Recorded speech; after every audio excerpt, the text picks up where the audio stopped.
Hi, this is Swapnil Salvi from Sahyadri pearl farming Maharashtra. पिछले कुछ time से लगातार हम लोग पर्ल फार्मिंग कर रहे हैं। एक इन जनरल क्वेश्चन होता है कि हर टाइम हम लोग पर्ल फार्मिंग के बारे में बताते हैं कि फार्मिंग कैसे करना है, मजल कौन सी यूज़ करनी है, मार्केट कहाँ पे है। जितना हो सके उतनी इन्फॉर्मेशन हम लोगों ने हमारे यूट्यूब चैनल पे through the blogging, through the small videos, through the information आपको शेयर की है। बट आज हम लोग बात करने वाले पर्ल्स के बारे में, मोती के बारे में। मोती का फॉर्मुलेशन क्या है और कौन सा मोती प्योर कहलाता है, what is the purity of pearl. सबसे पहले तो हमें पर्ल के फॉर्मुलेशन को समझना बहुत ज़रूरी है। हमारे जितने भी ट्रेनिंग प्रोग्राम्स होते हैं उसमें हम लोग फॉर्मुलेशन ऑफ पर्ल्स के बारे में बताते हैं, जिसके अंदर मोती बनता कैसे बेसिक है। बहुत सारे लोग जो ये नहीं जानते उनको ये बात पता है कि किसी बारिश का थेम अगर शीप के अंदर चला गया तो मोती बनता है।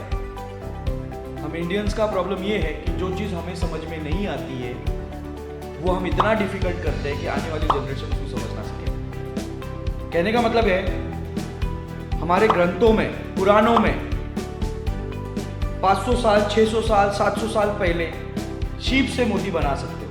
बहुत सारे गाने, बहुत सारे सॉन्ग्स आपने सुने रहेंगे, उसके अंदर भी ये मेंशन है। बट हमारे लोगों ने उसको एनालाइज नहीं किया और हम इस फॉर्मुलेशन को समझ नहीं पाए। आज की सिचुएशन अगर हम लोग देखें, so we are 100 year backs from other countries. Reason is what, हमें साइंटिफिकली, बायोलॉजिकली फॉर्मुलेशन पता नहीं है। पर्ल चंद्रमा का प्रतीक है, एस्ट्रोलॉजी का उगम है।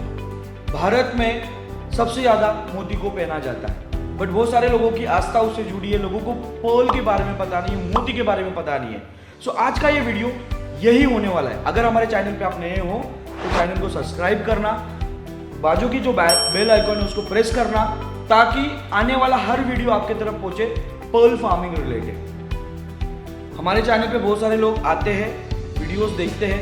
80 to 87% people are not going to subscribe. तो सब्सक्राइब करना ताकि हम लोग ज़्यादा से ज़्यादा लोगों तक रीच करें, अच्छी इंफॉर्मेशन आप लोगों की तरफ रीच हो जाए। मुंबई से लेके गोवा तक पूरे महाराष्ट्र में एक अच्छा ट्रेनिंग सेंटर अगर कोई है तो वो है सह्याद्री पर्ल फार्म।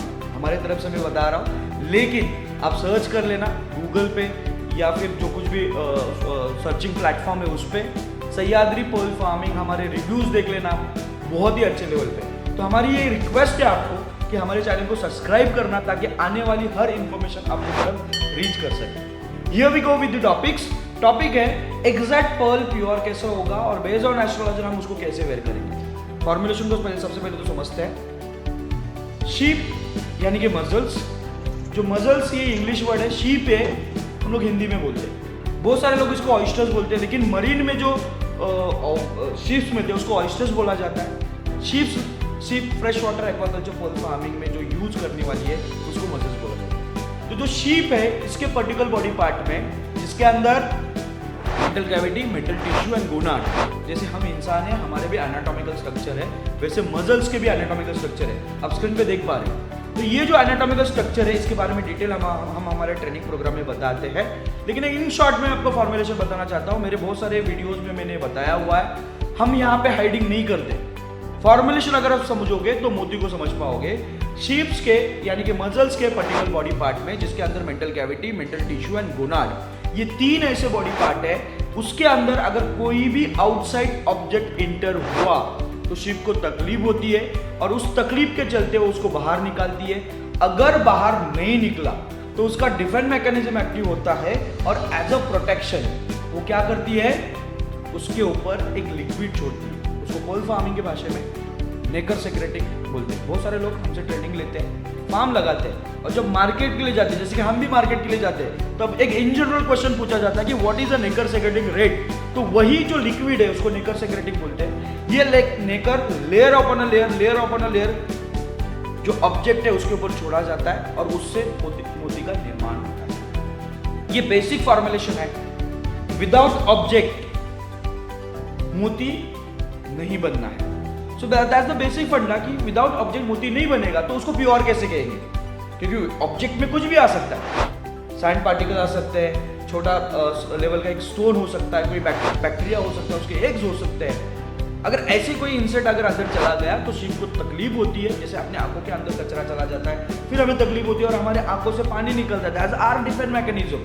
तो उसी बेस पे अगर मसल्स के पर्टिकुलर बॉडी पार्ट्स में, जिसमें मैंने बताया मेंटल कैविटी, मेंटल टिश्यू और गोनाड, इसमें अगर ये ऑब्जेक्ट एंटर हुआ, आपको मैं बताना चाहता हूं भारत भर में नहीं वर्ल्ड भर में natural pearl availability of natural pearl वो सिर्फ 3%, रेस्ट 97% जो पर्ल्स आ रहे चाइना, जापान, इंडोनेशिया, यहां से असली नकली उसकी कोई कैटेगराइजेशन नहीं है। हमारे जो बायर्स है वो बाय प्लेन ऑप्शन में पहुंचते हैं, वहां से पल खरीदते हैं और हमारे देश में लेके आते हैं। उनको ये पता नहीं, जहाँ पे चाइना की बात आती है तो आपको पता है कि किस लेवल पे वो लोग सेकंड प्रोडक्ट में काम करते हैं या थर्ड प्रोडक्ट में काम करते हैं। मतलब जो ओरिजिनल आइटम है उसका पैरेलल आइटम कैसे बना सकते हैं वो चाइना को अच्छी तरह से पता है।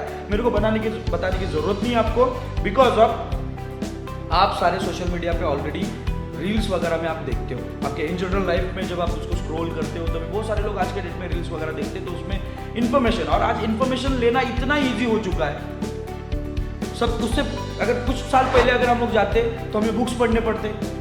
आज की अगर बात करें तो हमें थोड़ी देर पीछे अगर चले जाएंगे तो हमारे गुरु को पूछना पड़ता, बुक्स पढ़ने पड़ते, गूगल करना पड़ता। लेकिन गूगल के भी आगे चलेगी, या चैट जीपीटी का जमाना है, एआई का जमाना है, तो कोई भी रिसर्च सर्च इजीली हो चुका है। डेफिनेशन इजी होता है बट उसको एक्सप्लेनेशन करना और प्रैक्टिकल करना that's a different things. So here we come to on topic कि एग्जैक्ट फॉर्मुलेशन आपने समझा, विदाउट ऑब्जेक्ट प्योर पर्ल बनेगा नहीं, उसको प्योर नहीं कहलाएंगे। सो प्योर कैसे करते हैं, कंटेंट ऑफ पर्ल्स में हम लोग थोड़ा सा फोकस करते हैं। The second topic is most important to identify the pure pearl. मोती बना, लेकिन उसके अंदर क्या कंटेंट है, दैट इज मोर इंपॉर्टेंट। कि कोई भी अगर आप नई कार लेने जाते हो तो वो जो कार वाला है वो उसके फंक्शंस गिनाता है और उसके ऊपर उसका वैल्यूएशन डिसाइड होता है। जैसे उसके अंदर एयर बैग है, सनरूफ है, या इतने इंचेस के व्हील्स लगाए हुए अलॉय व्हील्स है ना, सेफ्टी पैरामीटर्स, उसका इंजन, पेट्रोल है, डीजल है, ऐसे बहुत सारी चीजें, तो उसके ऊपर उसकी प्राइसिंग डिसाइडेड होती है। और बेस्ड ऑन दैट हम अगर बात करें पर्ल की, तो पर्ल की भी प्राइसिंग उसके कंटेंट ऑफ पर्ल पे डिसाइड होती है। तो यहां पे मैं आपको बताना चाहता हूं pearl contents 80 to 86% calcium carbonate, 10 to 14% conchiolin, 2 to 4% water content, aragonite crystals and obviously nucleus, यानी कि ऑब्जेक्ट। अगर ऑब्जेक्ट नहीं जाएगा तो पर्ल फॉर्मुलेट नहीं होगा। तो हम जो हमारे पर्ल्स इस्तेमाल कर रहे हैं इसमें इस तरीके का ऑब्जेक्ट डाल रहे हैं जिसके अंदर calcium carbonate, conchiolin, water content, aragonite crystal, ये सारी चीजें उसके अंदर है, जिस वजह से हमारे पर्ल को हम लोग प्योर कहते हैं। हमारी हमेशा की ये कोशिश रही है कि भारत पर्ल फार्मिंग में एक अच्छे लेवल पे रीच कर सके। इसके लिए through the are all social media platform हमने हमेशा आपकी तरफ एक इन्फॉर्मेशन शेयर की है। मिलते हैं नेक्स्ट ब्लॉग में। Thank you so much.